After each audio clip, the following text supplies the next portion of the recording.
Halo, perkenalkan nama saya Yani Mandena. Saya mahasiswa keperawatan dari Universitas Pembangunan Indonesia di Manado. Baik, di sini saya akan menjelaskan sedikit tentang aplikasi pengelolaan penanggulangan bencana. Tahapan dan kegiatan dalam penanggulangan bencana. Yang pertama, prevention, yang kedua, mitigasi bencana, yang ketiga, kesiapan, keempat, peringatan dini, yang kelima, tanggapan darurat, keenam, bantuan darurat, 7, pemulihan, 8, rehabilitasi, 9, rekonstruksi. Yang pertama, prevention, upaya yang dilakukan untuk mencegah terjadinya bencana. Jika mungkin dengan meniadakan bencana, misalnya A. Melarang pembakaran hutan untuk perladangan, B. Melarang penambangan batu di daerah yang curam, yang C. Melarang membuang sampah sembarangan.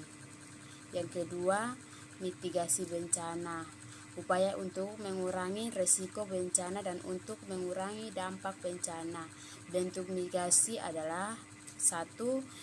Mitigasi struktur, membuat tanggul rumah tahan gempa. Yang kedua, mitigasi non-struktur, peraturan perundang-undangan atau pelatihan. Kesiapan, serangkaian kegiatan yang dilakukan untuk mengantisipasi bencana melalui program serta melalui langkah yang tepat guna dan berdaya guna, misalnya penyiapan sarana komunikasi, pos, komando, lokasi evakuasi, dan lain-lain.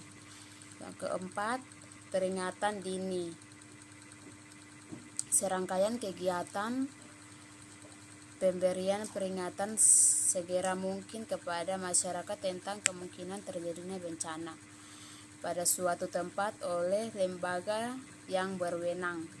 Pemberian peringatan dini harus, yang pertama, menjangkau masyarakat, yang kedua, harus segera, yang ketiga, tegas, tidak membingungkan, yang keempat, bersifat resmi. 5. Tanggap darurat, upaya yang dilakukan segera pada saat kejadian bencana untuk mengulangi dampak yang ditimbulkan, terutama berupa penyelamatan korban dan harta benda, evakuasi dan pengungsian. Yang keenam, bantuan darurat.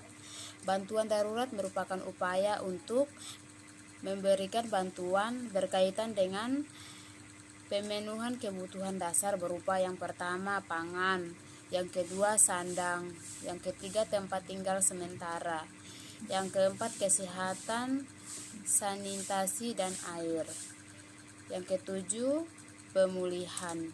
Proses pemulihan darurat kondisi masyarakat yang terkena bencana dengan memfungsikan kembali prasarana dan sarana ke kondisi semula, contohnya jalan, pasar, listrik, air bersih, dan puskesmas.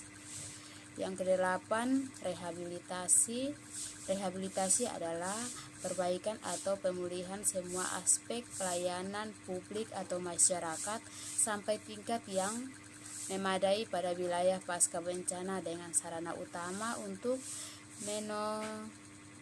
menormalisasi atau berjalannya secara wajar sesuai aspek bencana dan kehidupan masyarakat pada wilayah pasca bencana, menghidupkan kembali roda pemerintahan. Yang kesembilan, program jangka menengah dan jangka panjang guna perbaikan fisik, sosial, dan ekonomi untuk mengembalikan kehidupan masyarakat pada kondisi yang sama atau lebih baik dari sebelumnya. Rekonstruksi adalah pembangunan kembali semua sarana dan prasarana kelembagaan pada wilayah pasca bencana, baik pada tingkat pemerintah maupun masyarakat dengan sarana untuk utama tumbuh dan kembangnya perekonomian sosial budaya, hukum, dan bangkitnya kembali peran serta masyarakat dalam segala aspek kehidupan pasca bencana. Terima kasih.